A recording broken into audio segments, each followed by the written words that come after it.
Assalamualaikum warahmatullahi wabarakatuh. Perkenalkan, nama saya Ahmad Rifai. Saya akan melakukan presentasi terhadap kajian saya berupa laporan analisis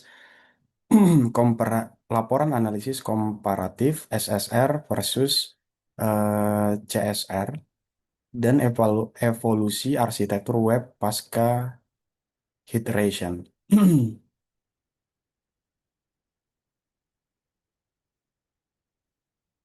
Pada kesempatan kali ini, kita akan bagi hasil analisis topik ini kita akan eh, membagikan hasil analisis saya tentang topik yang cukup ramai di dunia web development, yaitu perbandingan antara pemilihan SSR dan CSR, serta melihat kemana arah evolusi arsitektur web setelah era hydration. Di sini kita akan bedah dampak keempat hal utama: Core Web Vitals, SEO, aksesibilitas, dan beban infrastruktur.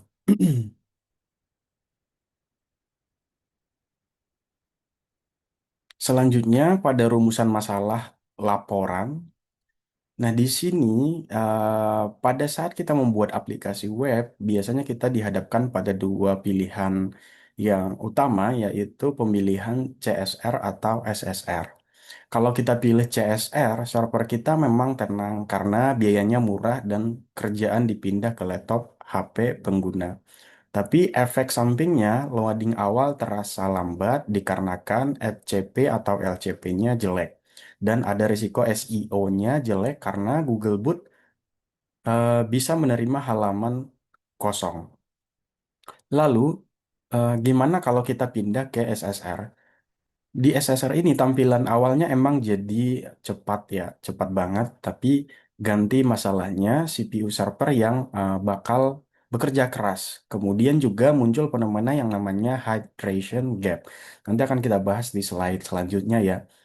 eh Dilema dengan pilihan yang mana? Nah, ini yang akan kita bahas di penelitian ini dan selanjutnya akan kita detailkan bahasan dilema pilih yang mana di slide berikutnya. Dari dilema tadi ada dua pertanyaan utama yang saya angkat dalam penelitian ini dan semuanya diuji langsung secara empiris di Runtime Engine V8. Yang pertama RQ1, kenapa sih fenomena hydration gap pada SSR bisa bikin skor tampilan visual FCP atau LCP kelihatan bagus, tapi skor interaksinya pengguna IMP malah drop. Yang kedua, eh, RQ2. Sejauh mana beda pengiriman HTML di SSR dan CSR ini berpengaruh ke indeks Googlebot dan keterbacaan screen reader buat teman-teman disabilitas. Nah, kita jawab pertanyaan pertama dulu di slide berikutnya.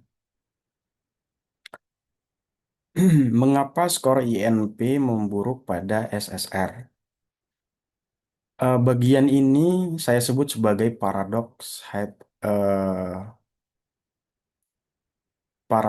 hydration gap. Secara visual, SSR memang kelihatan menang mutlak. Halaman web langsung kebuka dan kontennya langsung kelihatan di layar. Makanya skor FCP dan LCP-nya bagus. Tapi di balik visual yang cepat itu ada masalah tersembunyi. Ada jeda waktu dari saat halaman kelihatan siap sampai halaman itu beneran bisa diklik oleh pengguna. Jadi ini yang disebut hydration gap, ibarat ilusi kecepatan. Pengguna mikir websitenya sudah siap, padahal pas diklik halaman belum, pas diklik belum mengerespon apa-apa. Nah, kenapa responnya bisa macet? Nah, ini akan kita bahas proses tersebut di layar belakang untuk slide berikutnya. Simpelnya begini, begitu halaman SSR selesai digambar di layar, refleks pengguna pasti langsung pengen ngeklik tombol atau navigasi. Tapi di saat yang sama, browser lagi sibuk download dan jalanin script JavaScript buat proses hydration. Nah, proses hydration konvensional ini punya beban kerja ON yang mengunci main thread di V8 engine. Karena jalur utama main thread lagi macet dipakai proses hydration, klik dari pengguna terpaksa ngantri. Efeknya, respon jadi tertunda dan skor INP-nya malah buruk atau sering kita temui yang paling parah itu Chrome not responding begitu ya. Jadi visual cepat belum tentu bikin interaksinya lancar.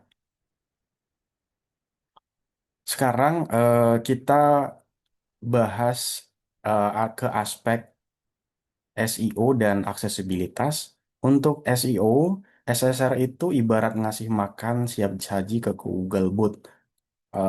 Konten HTML-nya udah utuh dari awal, jadi langsung terindeks tanpa nunggu lama. Sedangkan CSR, Google Bot harus menunggu JavaScript-nya dirender dulu lewat Web Rendering Service, atau yang biasa disingkat dengan WRS. Kalau keburu timeout, konten kita bisa dianggap kosong dan gagal terindeks. Nah, untuk aksesibilitas screen reader-nya, SSR langsung ngasih struktur aksesibilitas tree yang lengkap begitu halaman dibuat. Kalau CSR, karena biasanya berbentuk page, single page application, perpindahan halamannya sering bikin screen reader kebingungan karena kodenya nggak dipasang atribut eh area dengan benar.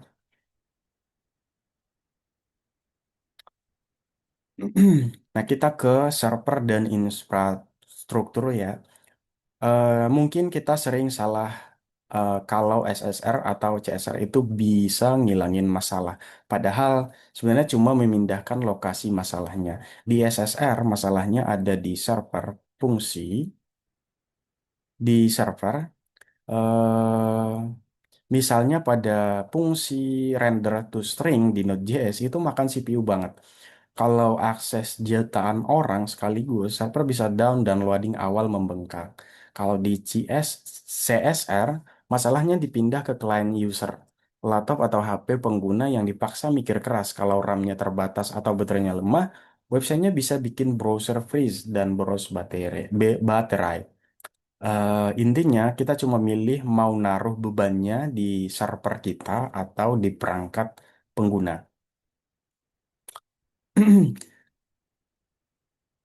eh Arsitektur pasca hydration. Nah, kabar baiknya teknologi berkembang. Sekarang muncul arsitektur modern yang nyoba untuk menyelesaikan masalah yang sebelumnya kita bahas ya, masalah hydration tadi. Yang pertama, Rig Server Component RSC. Konsepnya partial hydration, komponen yang nggak butuh interaksi diproses di server dan dikirim sebagai data rig flight payload. Jadi nggak nambah berat file JavaScript di browser. Yang kedua adalah dengan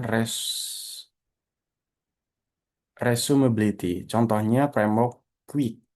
Ini lebih ekstrim karena hydration dihapus sama sekali, kondisi web disimpan langsung di HTML menggunakan script quick loader yang kecil banget, lebih kecil dari 1 MB. Interaksi bisa langsung kejadian di skala O1 tanpa pernah mengunci main thread.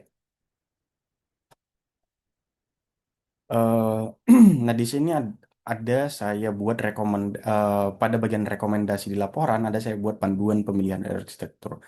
eh Sebagai simpulan atau poin utama dari penelitian ini, SSR memang di kecepatan tampilan awal, LCP, SEO, dan struktur aksesibilitas dasar, CSR menang di efisien biaya server dan kelancaran pasca loading.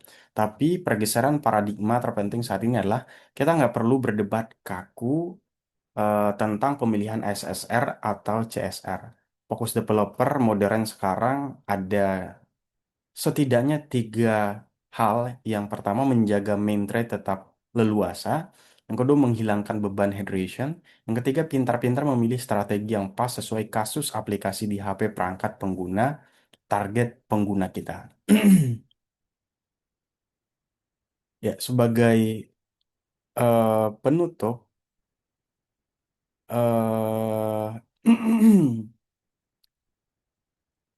ibaratnya kalau kita ingin buat proyek eh, berupa web, kalau bikin e-commerce atau web public, kita memakai ISR atau RECE biar cepat dan SEO-nya aman. Kalau bikin dashboard internal kantor atau kampus, pakai CSR atau single page application aja. Lebih hemat biaya karena ser lebih hemat biaya server dan nggak butuh CEO, SEO. Kalau misalnya kita mau buat web statis atau dokumentasi, kita pakai SSG karena nilainya bakalan sempurna di CDN.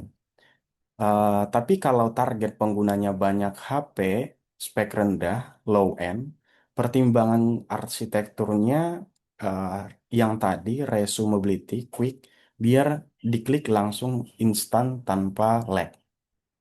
Demikian presentasi saya. Semoga bermanfaat. Assalamualaikum warahmatullahi wabarakatuh.